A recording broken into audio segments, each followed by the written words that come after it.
मुअज़्ज़िज़ अरकान का शुक्रिया अदा करती हूँ कि आज यौम उर्दू और यौम तालीम की मुनासबत से जो ये बज़्म मुनक़िद हुई है, जिसकी मेज़बानी मशहूर ड्रामा निगार, हिदायतकार और अदाकार कमर जावेद साहब कर रहे हैं। इसमें आप सबकी शिरकत हुई और बहुत सारे लोगों ने, मगर मेरा ख़्याल है कि तकरीबन तमाम ही लोगों ने अपनी अपनी तख्लीक़ात यहाँ पेश की। यौम उर्दू के हवाले से तो कुछ कहना ही नहीं है। जब अल्लामा इकबाल ने ये लिख दिया कि सारे जहाँ से अच्छा हिंदुस्तान हमारा और हम बुलबुलें हैं इसकी ये गुलसितां हमारा, तो मैं समझती हूँ कि ये शेर और मज़हब नहीं सिखाता आपस में बैर रखना, हिंदी हम वतन है हिंदुस्तान हमारा। ये जो आफाकी शेर उन्होंने कह दिए, इसी हवाले से अल्लामा इकबाल भी ज़िंदा रहेंगे और यौम उर्दू भी ज़िंदा रहेगी और यौम उर्दू भी मनाया जाता रहेगा, उर्दू भी ज़िंदा रहेगी। और ये कहना कि मैंने एक जगह पढ़ा था और शायद ये सच ही था कि जिस ज़बान में नातिया कलाम कहे गए हों, जिस ज़बान में हमदिया कलाम पेश किए गए हों, जिस ज़बान में मरासी पेश किए गए हों और औलिया उज़्ज़ाम और सहाबा किराम और जितने भी अहले बैत हज़रात की शान में जिस ज़बान में कलाम कहे गए हो, वो ज़बान कभी मर नहीं सकती। इसलिए उर्दू के हवाले से अगर हम ये सोच रहे हैं कि ये मरने वाली ज़बान है, तो इंशाअल्लाह ये ज़बान, इस पर तो हमें यकीन है कि ये ज़बान मर नहीं सकती। अब रह गया कि हमारा जो फ़र्ज़ है, हमें किस तरह से इस ज़बान से अपनी मोहब्बत का सबूत पेश करना चाहिए। तो आज हम इस महफ़िल में जिस तरह से जमा हुए और जिस तरह से हमने अपने अपने ख़यालात का इजहार किया, अशार पेश किए, तखालीक पेश किए, अफ़साने, अफ़सानचे, मज़ामीन, गज़लें, नज़में वग़ैरह, ये इस बात का मुँह बोलता सबूत है कि हम सब को उर्दू से मोहब्बत है। हम सब ने अपनी मोहब्बतों को नजराने अक़ीदत की शक्ल में यहाँ पर उर्दू के हवाले से पेश किया और यौम उर्दू मनाया। यौम तालीम का जहाँ तक मामला है, मौलाना अबुल कलाम आज़ाद का यौम पैदाइश है, ये 11 नवंबर और 11 नवंबर को 2011 ईस्वी में या 2008 ईस्वी में, ग़ालिबन मैं भूल रही हूँ, इसे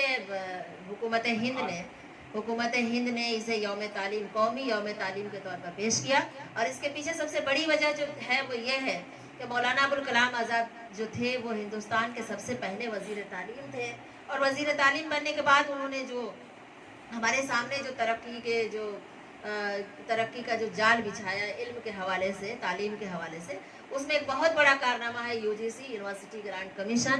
उसके अलावा जितनी एकेडमीज़ हैं, चाहे वो ललित कला एकेडमी हो, चाहे वो दूसरी एकेडमियाँ हो, चाहे वो संगीत एकेडमी हो, नाटक एकेडमी हो, ये सभी मौलाना अबुल कलाम आज़ाद की देन है। मौलाना उनके नाम से जुड़ा हुआ है, लेकिन वो मौसीकी के बहुत बड़े दिलदादा थे, शौकीन थे और इसी हवाले से उन्होंने महसूस किया कि फ़नून लतीफ़ा के बगैर कोई भी कौम तरक्की नहीं कर सकती।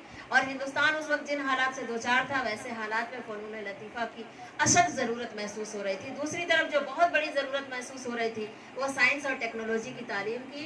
मौलाना अबुल कलाम आज़ाद ने इस जानिब भी निगाह डाली और IIT खड़गपुर से लेकर जितनी सारी इंजीनियरिंग की जो दरसगाहें हैं, जो अदारे हैं, उन सब के पीछे मौलाना अबुल कलाम आज़ाद का बहुत बड़ा हाथ है। उन्होंने इन सबको एक प्लेटफॉर्म दिया, एक ढंग से एक निसाब दिया और एक बहुत बड़ा काम किया। और ये भी आप जान लें कि जब उन्हें वजारतें दी जा रही थी तो उन्होंने खुद कहा कि मुझे और कुछ नहीं चाहिए, यहाँ तक कि सदारत भी नहीं चाहिए, मुझे चाहिए तो ये शोबा चाहिए, वजारत तालीम। उन्होंने वजारत तालीम का शोबा लिया और बढ़ चढ़ कर उसमें अपने कारनामे दिखाए। और ये अलग बात है कि उनके कारनामे आज हम फरामोश कर रहे हैं, हम भूल रहे हैं कि तालीम की वजह से कितनी तरक्की मुमकिन है।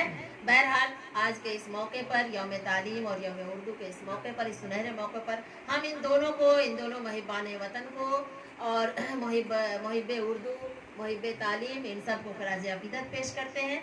मौलाना आज़ाद को, अल्लामा इकबाल को और अपनी इस बज़्म के प्लेटफॉर्म से खराज अक़ीदत पेश करते हैं। और आज की इस महफिल में कमर जावेद साहब, जिनको बहुत बड़ा अवार्ड अभी हालिया दिनों में दिया गया, ऐसे मजहर आलम अवार्ड, जो कलकत्ते की कदीम जो अदारा है मुस्लिम इंस्टीट्यूट, उसने जो दिया, तो इस अदारे के ज़रिया ये अवार्ड ऑफ एक्सेलेंस 2021 ईस्वी जो मिला ऐसे मजहर आलम के नाम पर, उसके लिए हम कमर जावेद को अपने अदारे की जानिब से, आप तमामी हजरात की जानिब से मुबारकबाद पेश करते हैं। ऐसे मजहर आलम के नाम से दिया जाने वाला ये पहला अवार्ड है जो हमारे कमर जावेद साहब को दिया गया। इसके लिए हम आप सबसे अपील करते हैं, जोरदार तालियां उनके लिए। بہت بڑا کارنامہ ہے، یہ ہم سب کی جیت ہے، یہ رانی گنج کی جیت ہے، یہ کاروان ادب کی جیت ہے. ہمیں اس جیالے پر فخر ہے، ہمیں ان پر فخر ہے. اب میں